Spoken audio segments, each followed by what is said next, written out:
1959-1960 में एक Tibetan monk जिसका नाम लो मोंथैंग था, जिसे CIA फाइल्स में मस्टैंग नाम दिया था, उसने एक भारी संदूक की सुरक्षा के लिए उसे कुछ CIA ऑफिशियल्स के हवाले कर दिया। उन CIA ऑफिशियल्स ने वो सारी चीज़ें बहुत डिटेल में लिखी जो कुछ उस बुद्धिस्ट मंक ने उन्हें बताई उस संदूक के बारे में और उसमें रखी चीज़ों के बारे में। और वो उन्हें ये बताता है कि वो संदूक और उसमें रखी चीज़ें इस युग की नहीं है। जिस हफ्ते CIA ऑफिशियल्स को वो संदूक मिला, उसी हफ्ते उनकी कुछ चाइनीज फोर्सेस के साथ एक झड़प उठ जाती है और इस मुठभेड़ में वो टिबेटन मंक और उसके गार्ड्स मारे जाते हैं। ऐसे में उन CIA ऑफिशियल्स को समझ नहीं आता कि इस संदूक के साथ आखिर करे क्या, इसलिए वो अपने एक एयरक्राफ्ट के जरिए इस संदूक को इंडिया के एक सीक्रेट एयरबेस में भिजवा देते हैं। बाद में वो इसको USA कोलोराडो के कैंप हिल नाम के एक अबैंडन्ड एयरबेस में ट्रांसपोर्ट कर देते हैं। कुछ हफ्तों बाद उस संदूक को वॉशिंगटन DC के CIA स्टोर रूम में ST सर्कस मस्टैंग 0183 के लेबल के साथ स्टोर कर दिया जाता है। कई महीने बीत जाते हैं, लेकिन अचानक से ही एक CIA ऑफिशियल को उस संदूक और उसमें रखी चीज़ों के बारे में इंटरेस्ट जागने लगता है। संदूक खोलने पर उनको एक मूर्ति के साथ एक बड़ी स्ट्रेंज मैन्यूस्क्रिप्ट भी मिली। इनफैक्ट कुछ नोटिसेबल यूनिक डिज़ाइन से बना हुआ ये संदूक भी इन्हें बहुत अनयूजुअल सा लग रहा था और यही चीज़ इन्हें जिस टिम्बर से ये संदूक बना था उसकी रेडियो कार्बन टेस्ट करवाने के लिए फोर्स करती है। University of California radiation laboratory के रेडियो कार्बन टेस्ट देखकर CIA ऑफिशियल्स हैरान हो जाते हैं। लो मोंथैंग के द्वारा इस संदूक का इस युग के ना होने का क्लेम सही होता जा रहा था और अगर हिंदू युग साइकिल को कंसीडर करते हैं तो ये मूर्ति द्वापर युग की थी, which made it the oldest human artifact in existence. University of California radiation laboratory ने इस संदूक की 9 इंच थिक साइड्स और इसके दरवाजे के ऊपर रेडियो कार्बन टेस्ट करा और इसने ये इंडिकेट करा कि ये संदूक करीब 26,450 BCE पुराना है, यानी आज से करीब 28,450 साल पुराना, और महाभारत के कुरुक्षेत्र युद्ध से करीब 23,300 साल पुराना।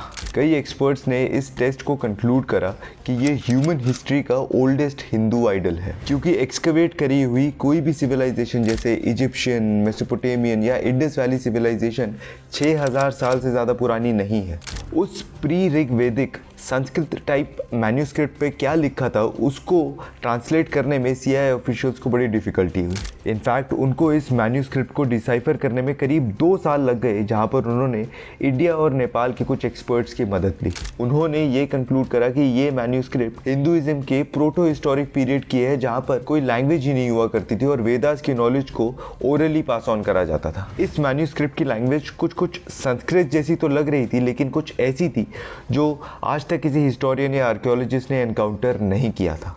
इस मैन्यूस्क्रिप्ट में इस मूर्ति का नाम कल्प महाआयुषम रसायन विग्रह बताया, जिसको CIA फाइल्स में कल्प विग्रह नाम दिया गया। पीतल की बनी हुई ये मूर्ति 47.10 ग्राम्स भारी थी, जो कि रिजेंबल करती थी भगवान शिव के कैलाश पर्वत पर एक नी को फोल्ड करे हुए फेमस पोज को। जिस प्रकार भगवान शिव की गर्दन पर वासुकी विराजमान करते हैं, ये मूर्ति बिल्कुल वैसा ही डिपिक्ट करती है। एक हाथ में एक सर्कुलर वेपन जैसा कुछ है जो कि सुदर्शन चक्र जैसा लगता है, तो दूसरे हाथ में एक शंख है। ये मूर्ति करीब 5.3 सेंटीमीटर लंबी और 4.7 सेंटीमीटर चौड़ी है, जो कि एक 2.3 सेंटीमीटर लंबे और करीब 1.7 सेंटीमीटर चौड़े ओवल बेस पर बनी हुई है। इस बात में कोई डाउट नहीं है कि ये मूर्ति काफ़ी इंपॉर्टेंट रही होगी, जिस वजह से इसको इतने बड़े, इतने स्ट्रॉन्ग और इतने ड्यूरेबल संदूक में रखा हुआ था। जिस संदूक में इस मूर्ति को प्रिजर्व करके रखा हुआ था इतने सालों तक, वो अपने आप में ही बहुत से सवाल खड़े करने वाला था।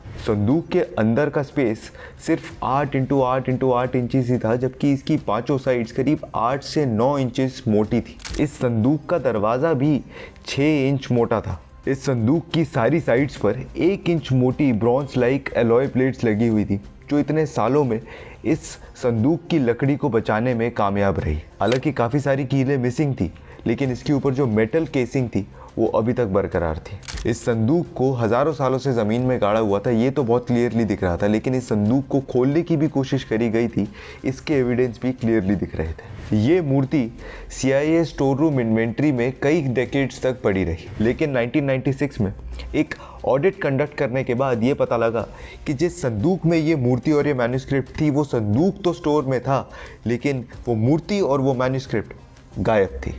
एक इमीडिएट सर्च करवाया गया जो कि काफ़ी हफ्तों तक चला। फाइनली वो मैन्यूस्क्रिप्ट एक माइक्रोबायोलॉजिस्ट के घर से मिली, जिसको CIA ऑफिशियल्स ने ही कई साल पहले हायर किया था उस मैन्यूस्क्रिप्ट पे एनालिसिस करने के लिए। मैन्यूस्क्रिप्ट तो मिल गई, लेकिन वो कल्प विग्रह मूर्ति कहाँ गई, वो एक मिस्ट्री बन के रह गई। मैन्यूस्क्रिप्ट मिलने के बाद कुछ माइक्रोबायोलॉजिस्ट जिनको उस मैन्यूस्क्रिप्ट की एनालिसिस करने के लिए हायर करा गया था, उनकी मिस्टीरियस तरीके से डेथ होने लगती है। इसके बाद मीडिया और इंटरनेट पे कई सारी कॉन्स्पिरेसी थियरीज चलने लगती है। CIA में ही एक सोर्स के अकॉर्डिंग कल्प विग्रह मूर्ति को ट्रांसपोर्ट कर दिया गया था, उसे स्मगल कर दिया गया था यूनाइटेड स्टेट्स से इंडिया। और माना ये जा रहा है कि या तो वो मूर्ति किसी IT प्रोफेशनल की पोजीशन में है या फिर उसे आंध्र प्रदेश की किसी खास जगह पे ही छुपा दिया गया है। For the first time since 1960 CIA ने कल्प विग्रह की चारों साइड से खींची हुई फोटोज को रिवील करा और उसको रिकवर करने के लिए उस पर बहुत बड़ा कैश रिवॉर्ड भी रखा। लेकिन 1996 के बाद से वो मूर्ति कभी नहीं देखी गई। क्या सच में उस मूर्ति को स्मगल कर दिया गया था, या फिर वो मूर्ति श्रापित थी, या फिर उसमें या उसके अंदर कुछ ऐसा राज छुपा था जो कुछ खास लोग जानते थे? शायद हमें कभी पता नहीं चलेगा। लेकिन आप लोगों को क्या लगता है, आप कमेंट कर दीजिए। और अगर वीडियो अच्छी लगी तो लाइक कर दीजिए वीडियो को और शेयर कर दीजिए। चैनल को सब्सक्राइब कर दीजिए और बेल आइकन को हिट कर दीजिए ताकि हमको मोटिवेशन मिलती रहे ऐसी वीडियोज़ लाते